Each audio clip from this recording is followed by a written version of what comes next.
નમસ્કાર, એની ન્યૂઝ ચેનલમાં આપનું સ્વાગત છે। સમાચારમાં વાત કરીએ તો વડોદરાના સયાજીબાગ પ્રાણી સંગ્રહાલયમાં જૂનાગઢથી સિંહણના 2 બચ્ચા વડોદરા લાવવામાં આવ્યા છે। વડોદરામાં આવેલા સયાજીબાગ પ્રાણી સંગ્રહાલયમાં જૂનાગઢથી સિંહણના 2 બચ્ચા વડોદરા પ્રાણી સંગ્રહાલયમાં આવી પહોંચ્યા છે।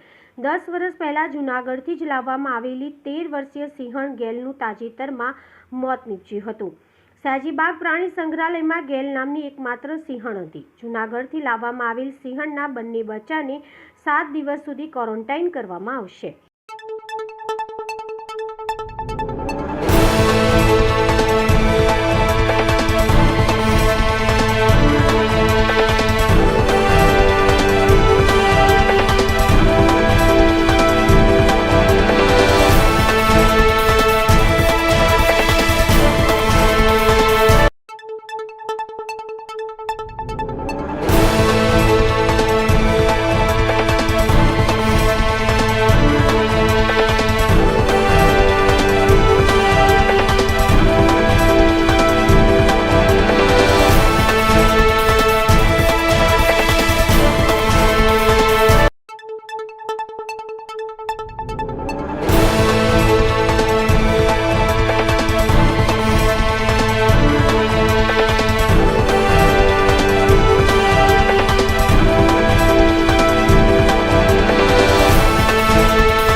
સબસ્ક્રાઇબ કરો, બેલ આઇકન દબાવવાનું ના ભૂલતા।